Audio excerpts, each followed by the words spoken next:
Conclave. What a thought-provoking, insightful journey. Conclave is a movie that opens to view the world behind the smoke and also raises the questions, can a generation be ahead of its time? And if so, what does it take for that to happen? The film stars Ralph Fiennes, who we've seen in The Reader as well as in Schindler's List, and then Stanley Tucci, John Lithgow, Sergio Castellitto, and Isabella Rossellini. It's a suspenseful movie all along, with a wonderful, brooding soundtrack written by Volker Bertelmann. I feel like it belongs in the definitely worth watching category, so I encourage you to do that now before watching this review. And while you're doing that, I'll play a fragment of its soundtrack.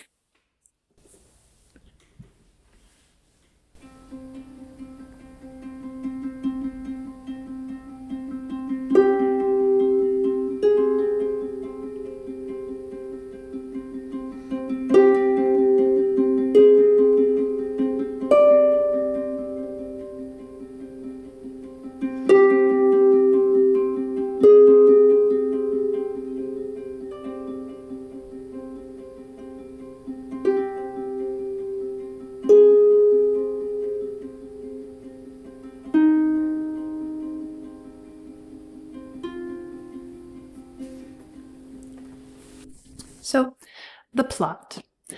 After the Pope dies of a heart attack, the College of Cardinals gathers in seclusion for a papal conclave to choose the new Pope, under the leadership of Cardinal Dean Thomas Lawrence. The college is surprised by the arrival, last minute, of Archbishop Vincent Benitez of Kabul, who claims that the late Pope secretly made him a cardinal. The four main candidates for Pope are Bellini, a liberal in the vein of the late Pope, Adeyemi, a Nigerian with socially conservative views, Tremblay, a mainstream conservative, and Tedesco, a reactionary traditionalist who wants to reverse parts of the Second Vatican Council. Bellini and Lawrence are the two leaders of the church's liberal wing, but neither one claims to want the papacy. Before the first vote, Lawrence gives a sermon encouraging the cardinals to embrace doubt and uncertainty. Our faith is a living thing precisely because it walks hand in hand with doubt. If there was only certainty and no doubt, there would be no mystery, and therefore no need for faith. From this point on, the rest of the movie is a sophisticated mix of events and informations about one candidate or another, with some trying to pull the strings to push for votes, others trying to prevent that from happening.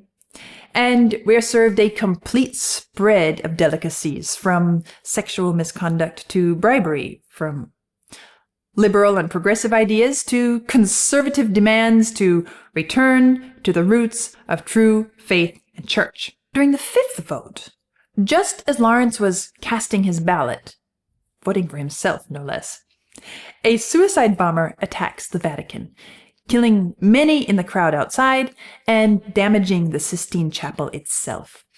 It's a powerful scene, rather a long one, and portrays the vulnerability of all of humanity, regardless of our external differences. Tedesco, the conservative traditionalist, angrily blames Islamists and calls for the church to rise up and fight against Islam. Benitez, the surprise cardinal from Kabul, responds, saying that violence should not be met with violence, that he has seen the true cost of war during his time in Congo, Baghdad, and Kabul. His speech has a deep impact on the cardinals, and as a result, they end up electing Benitez himself as Pope on the sixth ballot. Really a surprise choice which nobody saw coming. Accetto. Lawrence is happy, everyone is happy, and at this point in the movie, I expected it to end. I mean, it had all the marks of a great conclusion. The whole movie felt like it had been building us up to this particular point. And it was A great climax, great elements of surprise, also providing plenty of meat to chew on as far as really what is this about. It made a great point.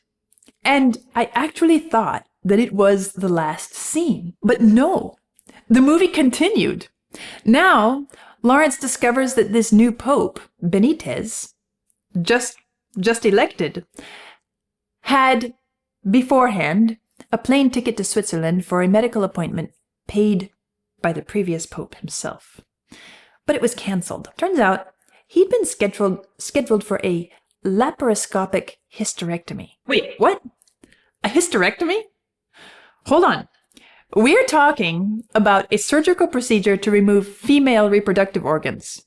For a cardinal? That was a jaw-dropping moment. Lawrence is absolutely devastated and confronts Benitez. Benitez explains that he was assigned male at birth, but did not know that he also had a uterus and ovaries until a recent appendectomy. He then explains that he chose, in the end, to keep his female organs, stating, "I am as God made me." Agreeing to keep Benitez's secret, Lawrence then listens to the crowds cheering Benitez's election as Pope Innocent XIV. And that's it. That's Conclave. As I said at the beginning, Conclave removes the curtain of smoke and shows us what we already knew, and that is how any leader is chosen in any democratic organization. This is the process. These are the hardships. These are the struggles, the ambitions.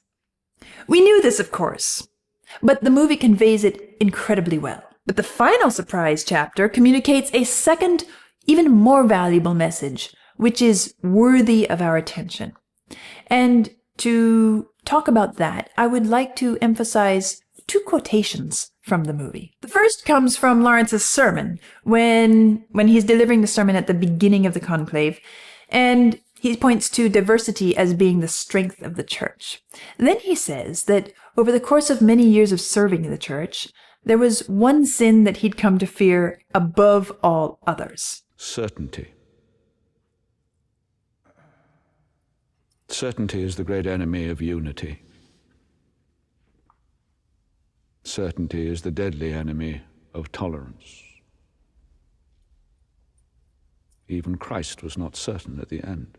Now, the second quote, Lawrence is talking with Bellini, who's asking for his forgiveness. It's shameful to be this age and still not know yourself. Ambition, the moth of holiness. Now, Lawrence, who was the leader of the conclave, as we all know, was a liberal. He was advocating for openness. He had an ecumenical mindset and attitude. But how committed was he to these ideals that he held? How open was he? How well did he know himself? How far would he be able to go? Indeed, he was trying to influence the church towards liberalism, fighting the current that wanted to take it back towards the Dark Ages.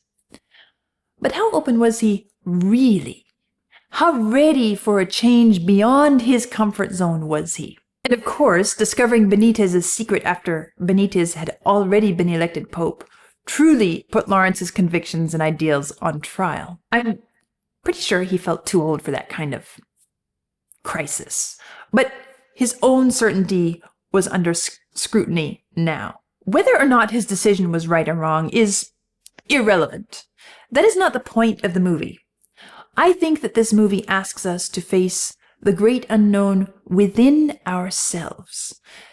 That comes into view in those shock moments of uncertainty, which come precisely when we think we're certain. Yes, we should try to know ourselves, but we're complex creatures and things can happen, both within and without us, that cause us to discover parts of ourselves that we maybe even never guessed could have existed. That's one of the wonderful things about being human. And, if I may say, one of the wonderful things about art is that it can help us towards that end. Well, Lawrence thought he knew himself. He was certain about the principles he believed and lived by. And according to his own sermon, well, that was exactly the sin that he was afraid of above all others, wasn't it? Actually, he concluded his sermon by saying, Let us pray that God will grant us a pope who doubts. And let him grant us a pope who sins and asks for forgiveness and who carries on. But the cardinal never imagined how incredibly far the Lord would go in answering his prayer. But the unimaginable scale of the answer also allowed the cardinal to look more deeply into himself, to plumb the depths of his own heart, we could say, far beyond where he'd ever been able to glimpse, even in shadows before. Lawrence was not ambitious, though, which, according to Bellini, is the moth of holiness. His humility allowed him to accept that there are greater ideas and ideals than those which he thought were the greatest.